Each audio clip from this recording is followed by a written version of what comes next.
Hi, I'm Lisa Kowalczyk, Executive Director of the Medicine Hat and District Chamber of Commerce, and I'm joined by Don Sandford with Coulee Ridge Development Inc. Welcome, Don.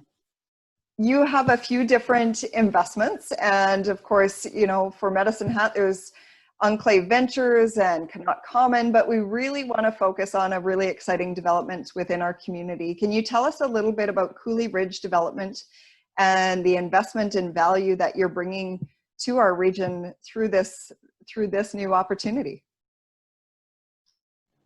Well, first of all, the Cimarron Area Structure Plan has sat dormant for about 10 years until we saw this beautiful piece of land at the north end of 10th Avenue on South Boundary Road. And we took the investment decision to really unlock not just Coulee Ridge, but all of Cimarron, which is one of the last remaining major parcels of land located within the city. And it has such a beautiful natural landscape to it that I think we were immediately captured by the development potential of the property, which we then revised the ASP and came forward with a plan, which has turned out to be the development of Coulee Ridge.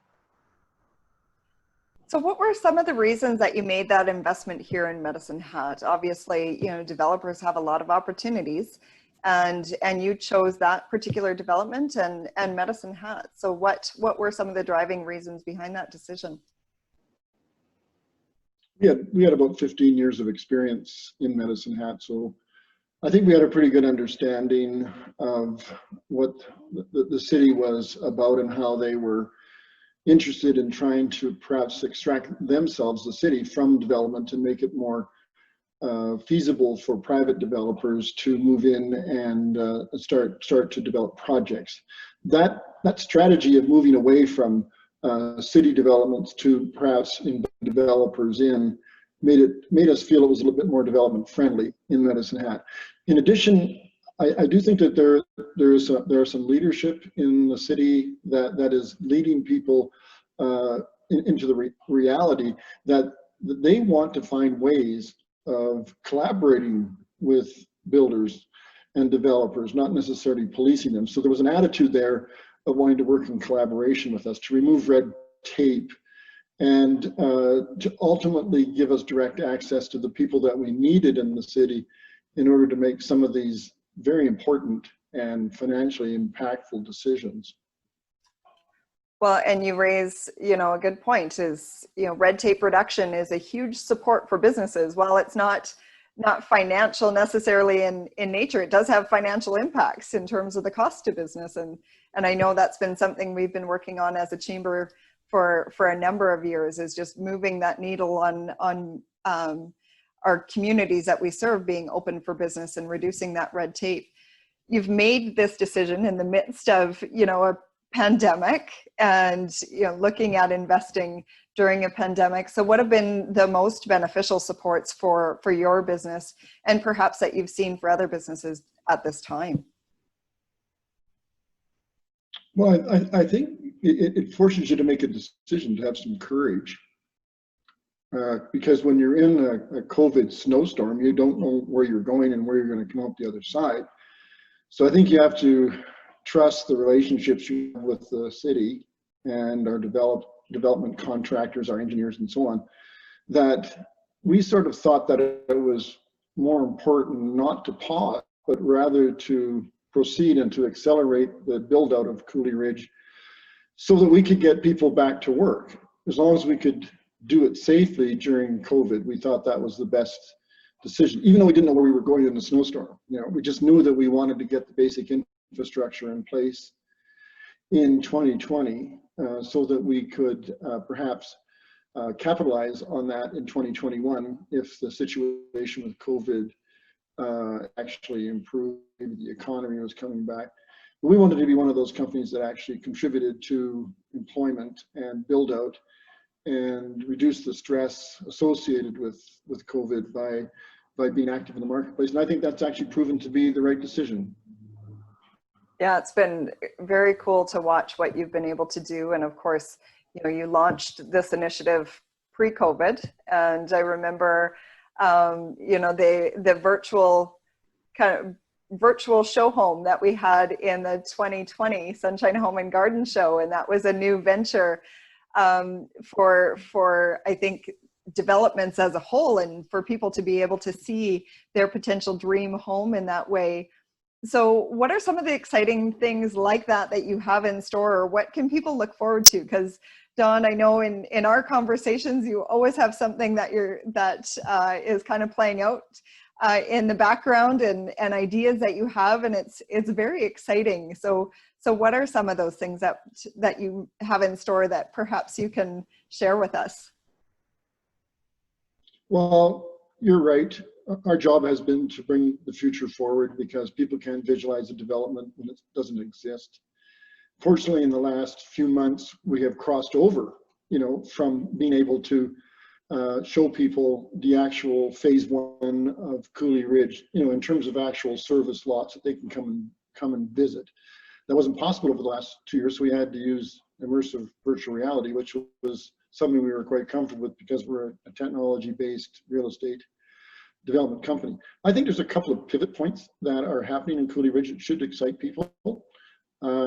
There is a difference between completing infrastructure, which for most people is somewhat a normal activity, putting in water lines, sewer lines, and roads and things of that nature.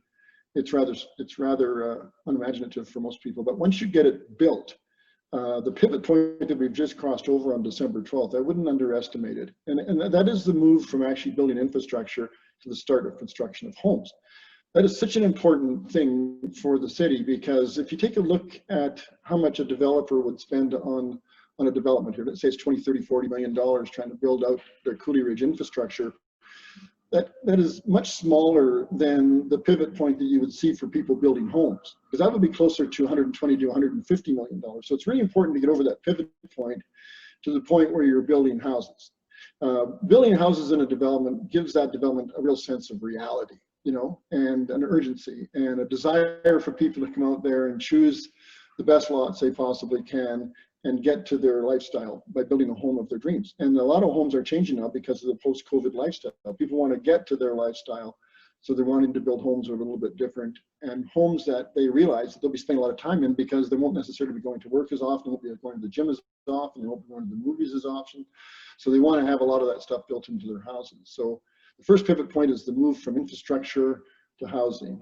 And that's what we're at now. We're going to be building about 7 houses for the Parade of Homes here in September of 2021, and a total of about 12 before the end of March here, so that by the time we get to the end of the year, we'll have about 20 rooftops in Coulee Ridge and a paved road out there to visit the development. So this whole reality of not just building infrastructure, but also building homes makes it much more real for people who want to come and consider living there.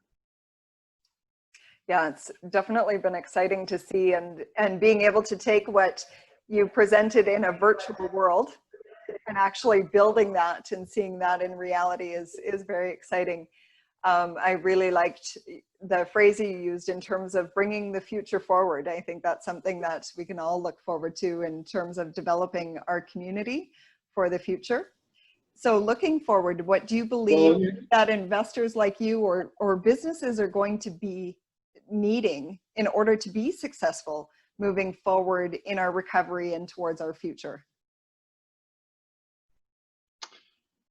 Well, I mean, you have to continue to create an imagination around the development. Our plans now are to move from focusing on the amenity development that we have in mind here, which I think will be part of bringing the future forward too, because to this particular point in time, we've been mostly showing people concepts of that. But I think constant innovation is really important. You got to be careful that you don't get too sort of stuck in what it is you thought was the best thing to do when you first started the development versus what new opportunities have created themselves over the last 6 or 8 months, which is changing the way that people are thinking about real estate. So always be open-minded to some of these new innovations. Try to show them to people conceptually, and try to work with them to get through to the point where they can actually not just visualize them in their mind, but they can actually physically see them. So 2021 for us is a year of building amenities, whereas last year it was building infrastructure, and the pivot over top of all that is the construction of homes. Very exciting. So Don, through all of your experiences and, you know, investments and just your overall experience in business, what's one piece of advice that you would offer to other businesses? Collaborate. You know, I don't think it's possible to actually do what we've done by ourselves, you know, because there's too many moving pieces. There's too many problems to solve. And some of those problems are not within your jurisdiction or authority. So, you know, when you first start talking about certain aspects of what you want to build at Coulee Ridge, a lot of people just look at you and say, well, I don't know much about that. We're going to have to get educated on that. We're going to have to make technical assessments of that. And so the only way you can actually do that is to find a management process that involves true collaboration, right? And so that goes back to what I said earlier. It's all about trying to do things concurrently. It's all about trying to do things with access. It's all about trying to do things without red tape. And the only way that you can actually do that is if you have a collaborative mentality. And we have really benefited from not just us wanting to be collaborative, the city has wanted to be collaborative. Our contractor engineers and all of our consultants have all wanted to be a part of Coulee Ridge. So, you know, unless we can find ways to work together to solve problems. And I want to show you a really good example of this, actually, because this is real. Everybody talks about being open for business, but are they really, right? I mean, you have a small group in Medicine Hat called Invest Medicine Hat, which I like the way they've actually positioned themselves as a concierge service for developers, because they're trying to attract people to come to one of the best kept secrets in the city, in the country, which is really Medicine Hat, because it's a beautiful small city that has lots of opportunity to be an enormously attractive municipality in where we live. But Invest Medicine Hat is trying to find ways to make it easier for people to actually do business by providing better access, by fostering collaboration, right? And that is really beneficial to all the parties. Without that, if we had to do everything we're trying to do here sequentially, it would take us way too long to do this. And I think in many respects it might seriously injure the viability of doing it. The fact that we can get traction, the fact that we can get absorption, the fact that we can collaborate to save time are all important factors as to whether or not you want to do business in Medicine Hat. So you might have already answered my next question, Don.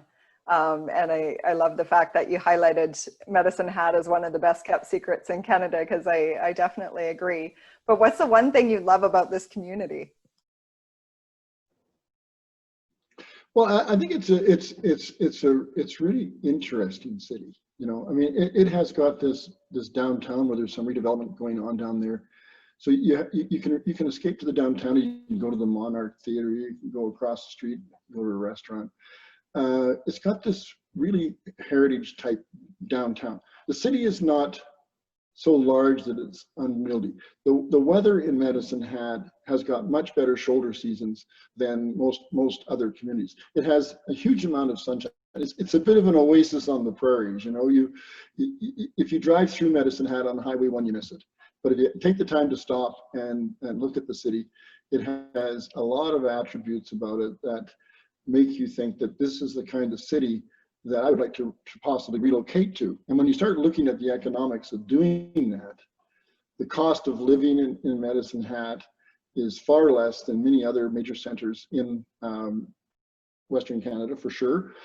And there's less and less reason for people to live close to where they work, because they can almost work independently. So why wouldn't you choose to live in a city like Medicine Hat? Okay, because you can have all the attributes of living in a very nice city without the cost, and better weather.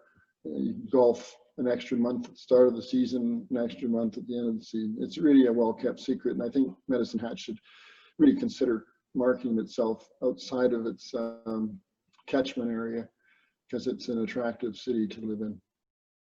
Awesome. Thank you so much, Don. And of course, we certainly as a chamber appreciate your investment in the community and your investment in the chamber as a community builder. And, you know, I know we've had the benefit, I've had the benefit of knowing you for a number of years, but what's that one thing that you really appreciate or have appreciated about the Chamber, and in particular being a community builder within our Chamber and in our community? Well, I think your chamber, despite the size of the city, has probably got one of the best, if not the best, chamber of commerce in the country and leadership. And I'm not trying to patronize you when I say that, but you have a very good reputation for going out with your outreach programs to try and help businesses. And you've helped us get established through the use of your offices and your programs in the city. So I think you also have the ability to influence policy through your engagement with UDI and others there. These are all worthwhile activities to be involved in. So I think you have a very active chamber down there in Medicine Hat. And I think it's really important for us because we do have people on the ground in Medicine Hat. We are from out of town.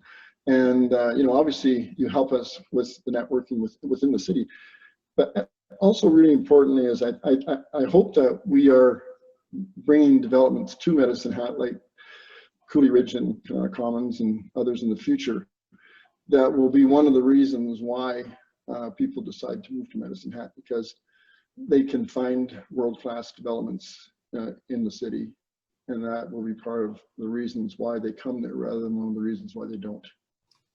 Absolutely. And certainly we appreciate when there is interest and investment in our community, because that helps us grow into the future and provides just that much more in terms of opportunities. So thank you so much. And I appreciate your time today. And of course, if people want to connect with you, where would they find more information about Coulee Ridge Development and to be able to connect with you? Most common way that people get in touch with us is through CouleeRidgeDevelopment.com. Second way, they can call me directly on my cell, 403-861-0070. We're pretty accessible. We also have people on the ground in Medicine Hat, like Elisa Bensler, who you can reach on 403-580-9210. And we're able to respond to inquiries that are made to us through our website extremely quickly, like within minutes. So we try to be very service oriented in that regard. So anyone who wants to know how to Coulee Ridge this winter and have a tour, just give Alicia a call and we'll find ways of setting it up so you can see Coulee Ridge even in the winter time. Amazing. Thanks so much for your time today, Don.